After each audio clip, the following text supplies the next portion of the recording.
আসসালামু আলাইকুম। আমরা আজকে পাওয়ার প্ল্যান্ট ইঞ্জিনিয়ারিং এর তৃতীয় ক্লাস শুরু করব। আমরা আজকে দ্বিতীয় অধ্যায়ের দ্বিতীয় পার্ট থেকে শুরু করতে যাচ্ছি। আমাদের বিষয় কোড 67151। আমি আবির হাসান, খুলনা পলিটেকনিক ইনস্টিটিউটে পাওয়ার টেকনোলজিতে অধ্যয়নরত আছি। তো আমরা গতদিন আলোচনা করছিলাম থার্মাল পাওয়ার প্ল্যান্ট নিয়ে। তো আমরা জেনেছি থার্মাল পাওয়ার প্ল্যান্টে প্রধান এবং সাহায্যকারী কিছু যন্ত্রাংশ থাকে। তার ভিতরে প্রথম হচ্ছে কোল হ্যান্ডলিং প্ল্যান্ট। আমরা জানি থার্মাল পাওয়ার প্ল্যান্টে কয়লার সাহায্যে তাপ উৎপাদন করা হয়, অর্থাৎ কয়লাকে প্রজ্বলিত করা হয়, সেখান থেকে তাপ উৎপাদন করা হয়। তো যেহেতু প্রচুর পরিমাণে কয়লা এখানে সাপ্লাই দেওয়া হবে, সেহেতু অনেক বেশি নিরাপত্তা এবং অনেক বেশি সতর্কতা অবলম্বন করতে হবে। এজন্য কোল হ্যান্ডলিং বা কয়লা স্থানান্তর সরবরাহের জন্য আলাদাভাবে একটি প্রসেস দরকার হয়। তো কোল হ্যান্ডলিং প্ল্যান্টের প্রধান কাজ হচ্ছে বয়লার চুল্লিতে স্বয়ংক্রিয়ভাবে কয়লা পোড়ানো বা কয়লা প্রজ্বলিত করা। যেহেতু থার্মাল পাওয়ার প্ল্যান্টে প্রচুর পরিমাণে কয়লা পোড়ানো হয়, এজন্য কোল হ্যান্ডলিং প্ল্যান্ট খুবই গুরুত্বপূর্ণ। তো এখানে কোন কোন প্রসেসে কাজ করা হয়? কোল হ্যান্ডলিং এর প্রসেস হচ্ছে 6টি। এগুলো ক্রমান্বয়ে এখানে দেওয়া আছে এবং এভাবেই কাজ করে। প্রথমেই থাকে আনলোডিং প্রসেস। আনলোডিং প্রসেসটা কি? আমরা যেখান থেকে কয়লা আনবো, সাপোজ খনি থেকে কয়লা আসে, তো আমরা খনি থেকে এনে একবারেই তো সেটা ব্যবহার করতে পারবো না। বিভিন্ন প্রসেসিংয়ের মাধ্যমে যাবে, তারপরে সেটা শুকানো হবে, তারপরে সেটা পাওয়ার প্ল্যান্টে আনা হবে এবং সেখানে প্রজ্বলিত করা হবে। তো প্রথমেই আনলোডিং বলতে আমরা সাপোজ ধরে নিলাম যে কোনো জিনিস এক জায়গা থেকে আরেক জায়গায় নিয়ে যাওয়ার জন্য আমাদের কিছু যানবাহনের সাহায্যে সেটা নিয়ে যেতে হয়। তো আমরা ধরে নিই যে আমরা ট্রাকের সাহায্যে নিয়ে আসলাম কয়লাটা। নিয়ে আসার পরে এবার আমাদের অবশ্যই সেটা এক জায়গায় এসে জড়ো করতে হবে। এই যে জায়গাটা এসে আমরা জড়ো করব, সেটা আমরা এখন ছবিতে দেখে নিই। ওয়াগন টিপলার, ওয়াগন টিপলারে এসে সমস্ত গাড়িগুলো থেকে কয়লা আনলোড করা হবে। এখানে এসে জাস্ট আনলোড করে রেখে দেওয়া হবে। এই যে কয়লাটা পরিবহন করে এনে রেখে দেওয়া, এটাই হচ্ছে আনলোডিং প্রসেস। তো আনলোডিং প্রসেসে আরেকটা ধাপ আছে হপার।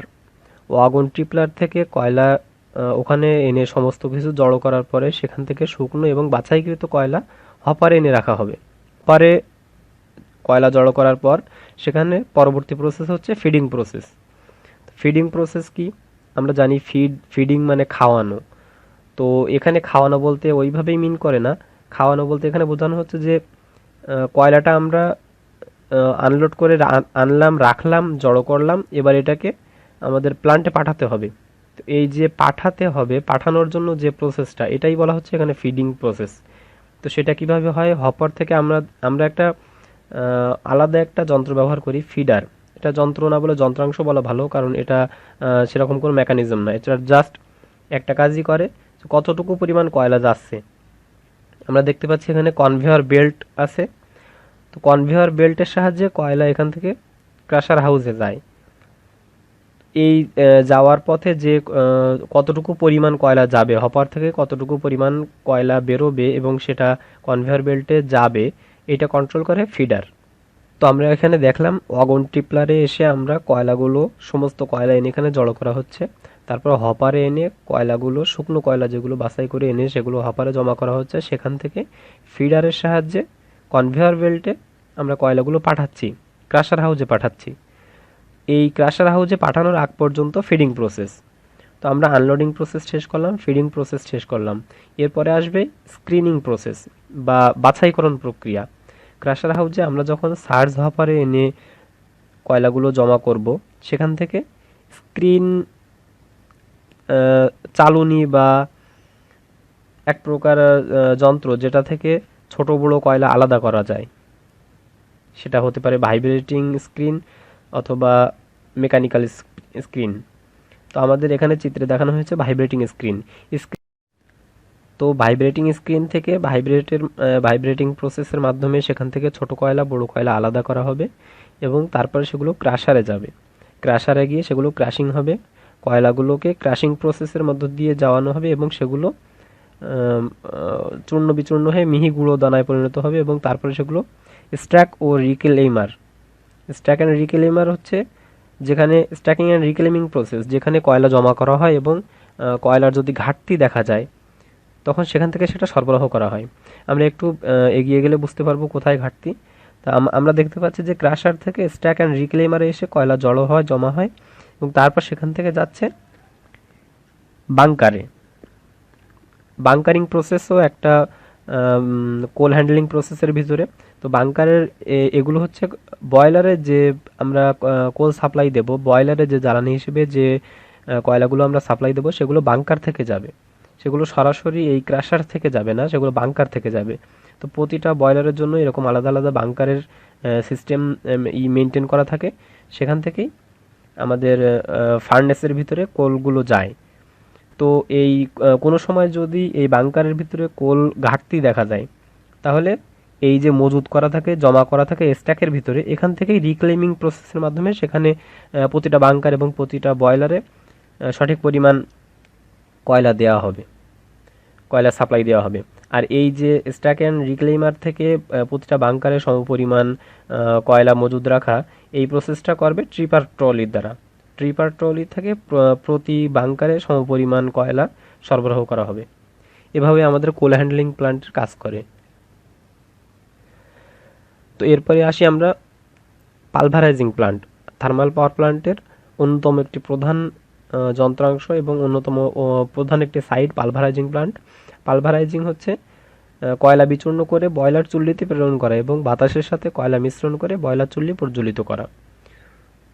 তা আমরা বুঝতেই পারছি পালভারাইজিং, ওই যে আমরা গুঁড়া কয়লা যেগুলো বিচূর্ণকৃত হয়েছিল ওই কয়লাগুলো এবার এখানে আনা হবে পালভারাইজিং প্ল্যান্টে এবং এখান থেকে বাতাসের সাথে কয়লা মিশ্রণ করে সেগুলো ফার্নেসে জ্বালানো হবে। তো আমরা এখন দেখে নিই কীভাবে। আমরা প্রথমে এখানে র কোল ফিডার দেখতে পাচ্ছি। র কোল ফিডার এটা ওই ফিডিং প্রসেসের যেটা আমরা দেখলাম ফিডার একই রকম কাজ করবে, যে কতটুকু পরিমাণ কয়লা যাবে সেটা এখানে কন্ট্রোল করা হবে, বেশিও না কমও না, সমপরিমাণ কয়লা এখান থেকে সরবরাহ করা হবে। তো র কোল ফিডার থেকে র কোল ফ্লো আমরা যেটা দেখতে পাচ্ছি, এখান থেকে কোল মিলে যাবে। র কোল ফ্লো থেকে কোল মিলে যখন কয়লা যাবে তখন তার মাঝে আরেকটা জিনিস থাকবে, আরেকটা যন্ত্রাংশ, সেটা হচ্ছে ক্লাসিফায়ার। ক্লাসিফায়ারের কাজ কি? ছোট কয়লা বড় কয়লার যে দানা হয়, যে সব দানা হয়তো সমানভাবে মিহি গুঁড়োয় পরিণত হয় না, সেগুলো কিছু কিছু বড় দানা থাকে, কিছু কিছু একদম মিহি দানা হয়ে যায়। তো যেগুলো খুব মিহি দানা হবে, যেগুলো ক্লাসিফায়ারে ক্লাসিফাই করবে, অর্থাৎ যেগুলো নিচে যেতে পারবে, সেগুলো সোজা গিয়ে রোলারের পিষ্ঠিত হবে, যেখানে রোলার দ্বারা এবং গ্রাইন্ডিং টেবলের উপরে এগুলো পিষ্ট করা হবে এবং আরও বেশি চূর্ণ করা হবে। তো এটা একসময় এমন চূর্ণ হয়ে যাবে যেটা বাতাসের সাথে সম্পূর্ণভাবে মিশে যাবে। তো আমরা এবার বাতাসের সাইডটায় আসি। বাতাস আমরা দেবো এখান থেকে প্রাইমারি এয়ার ফ্যান আমরা দেখতে পাচ্ছি, এখান থেকে কোল্ড এয়ার আসবে, অর্থাৎ ঠান্ডা বাতাস আমরা প্রেরণ করব। তো প্রাইমারি এয়ার ফ্যান থেকে আমরা দেখতে পাচ্ছি কোল্ড এয়ার ব্যাফল আছে।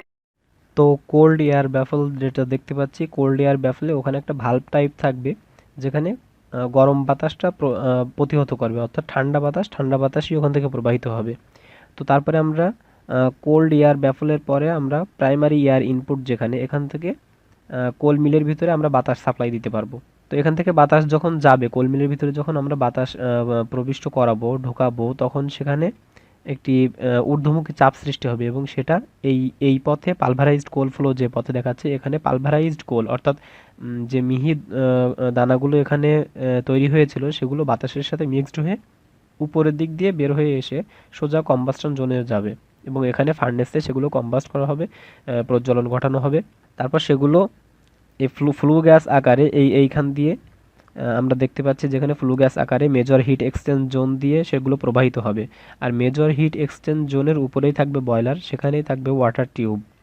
সেহেতু কম্বাস্টন জোন থেকে যে পরিমাণ তাপ তৈরি হবে সেটা সরাসরি গিয়ে মেজর হিট এক্সচেঞ্জ জোনে হিট এক্সচেঞ্জ করবে, অর্থাৎ তাপ সেখান থেকে পানিতে প্রবাহিত হবে, সেখান থেকে পানি বাষ্পে পরিণত হবে এবং বাষ্পের সাহায্যে টারবাইন ঘুরবে।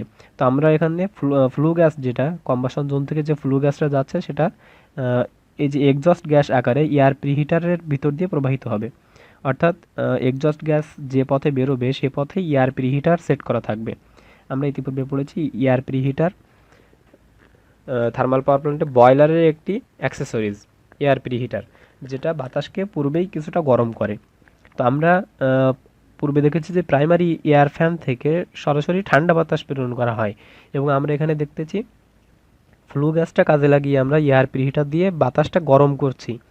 তো আমরা এখন দেখি এর পরে কি, যে আমরা যখন এক্সজস্ট গ্যাস হিসেবে যেটা বের হয়ে যাবে তার ভিতরেও কিছু পরিমাণ তাপ থেকে যায়, এবং সেটা দিয়ে আমরা এয়ার প্রিহিটারে বাতাসটাকে পূর্বেই কিছুটা গরম করে ফেলি।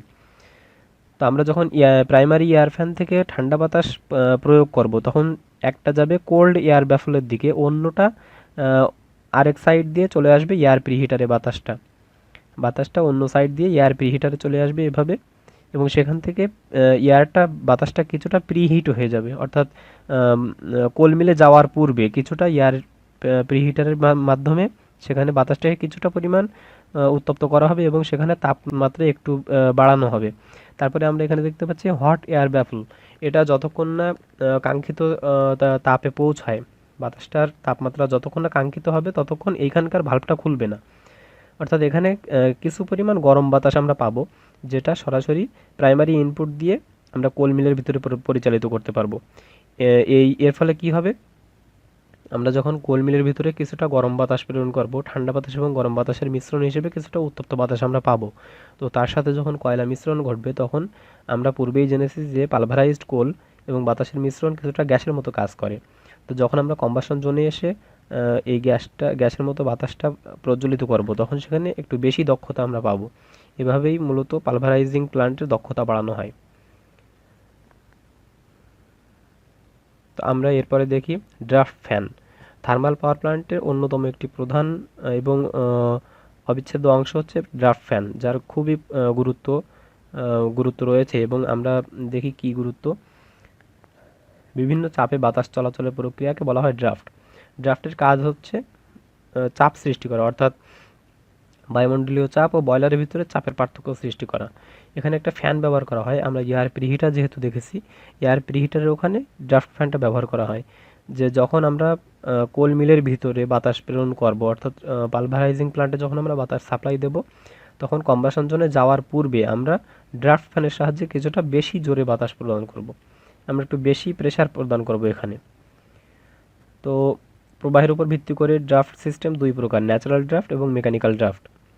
একভাবে প্রাকৃতিকভাবে বাতাসে এভাবে চাপ সৃষ্টি করা যায়, অন্যভাবে মেকানিক্যালভাবে আমরা ফ্যানের সাহায্যে বাতাস দিতে পারি। তো আমরা এখানে দেখে নিই ড্রাফট ফ্যান কিভাবে কাজ করে। আমরা দেখতে পাচ্ছি এখানে ড্রাফট ফ্যান এয়ার হিটার, বা এটাকে এয়ার প্রিহিটার বলা হয়, এয়ার প্রিহিটারের সাথে এটা যুক্ত করা, এবং এয়ার প্রিহিটারের ভিতর দিয়ে ড্রাফট ফ্যান একটু বেশি প্রেশারাইজড বাতাস সরবরাহ করে, এবং সেটা ফার্নেসে গিয়ে প্রজ্বলনে সাহায্য করে। তারপরে সেটা হট এয়ার আকারে বের হয়ে যায়, অর্থাৎ গরম বাতাস আকারে ফ্লু গ্যাস হয়ে এক্সস্ট পাইপ দিয়ে স্ট্যাকের মাধ্যমে বা চিমনির মাধ্যমে সেটা বের হয়ে যায়। এভাবে মূলত চাপের পার্থক্য সৃষ্টি করে, যে বায়ুমণ্ডলীয় চাপ যতটুকু থাকে এবং বয়লারের ভিতরে যে চাপটা থাকে, অর্থাৎ ফার্নেসে যে বাতাসের যে চাপ থাকে, এটা অবশ্যই কম থাকবে, এবং এই কম চাপের বাতাসে একটু বেশি চাপ দিয়ে এখানকার প্রবাহটা স্থিতিশীল রাখা বা একটু দক্ষতা বেশি বাড়ানো, এটাই হচ্ছে ড্রাফট ফ্যানের কাজ।